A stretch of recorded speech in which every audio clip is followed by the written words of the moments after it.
The second part of the notes today is going to be on box and whisker plots.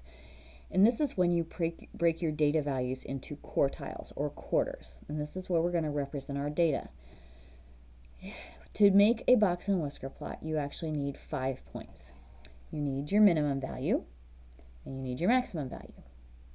You need the median, which is what we label Q2. Okay, it's quartile 2, or halfway. You need your lower quartile, which is the first quarter. It's the median of the bottom half.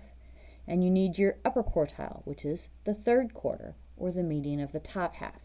Once you find those 3 points, you can then just draw the shape of the plot around it. Here is a visual of what it will look like. Okay, you will have your minimum value. You will draw a whisker and connect to Q1, which is your median of your bottom half. You will then connect Q1 to your Q2, and there will be a box around it. Q2 and Q3 will also be connected with a box, and then Q3 and your maximum entry will be connected with a whisker. Okay, so if we look down here, here is a problem where it says the following is a list of ACT scores of 15 seniors. Make a box and whisker plot of the data. Okay, well, the first thing we need to do is we need to list these in order.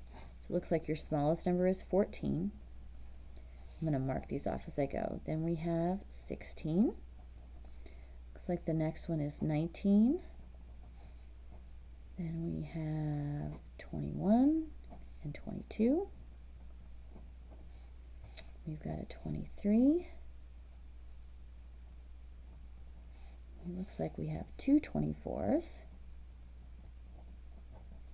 Oh, let's see, we've got a 26 and a 28. We've got a 29 and a 30. We've got 32, 34, and 36. Let's just make sure. 1, 2, 3, 4, 5, 6, 7, 8, 9, 10, 11. There's 15. Okay, now that they're in order, we can pick out our values. Now, one thing you need to is, I've given you a number line. You need to make the plot above the number line. If you notice, you need to go from 14 to 36. Pick a scale that's appropriate for the problem. I'm going to count by 2s.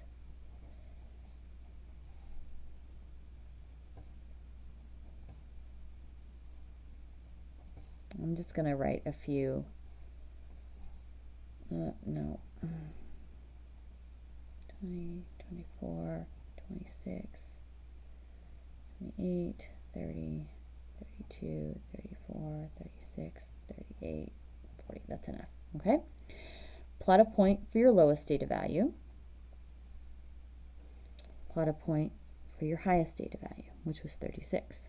Okay? Now we need to find our median. Q2 will be the second point you plot. Now there were an odd number of data values. There should just end up with one number in the middle. And so our median is 24. I'm going to label that with a Q2. Okay? Now, to find Q1 and Q3, we want the median of the bottom half. Now, because there was only one number in the middle, we do not include that in either quarter, or in either half, excuse me. So the Q1 is going to be the median of the bottom half. That's going to be 21.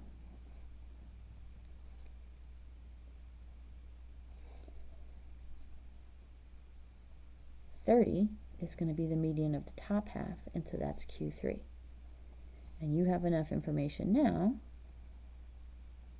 and there is your plot.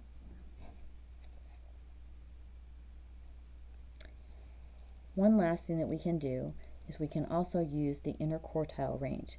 This is the difference between Q3 and Q1. The reason we might want to find this is because this is broken into 4 pieces. That means that each piece, no matter what size it is, represents 25% of the data. Okay? And Q3 to Q1 really represents the middle 50%, and so that might be an area of interest. And so all you have to do to find your interquartile range is to do your Q3 value minus your Q1 value. And so from this, we would do 30 minus 21, and that would give us our interquartile range as 9.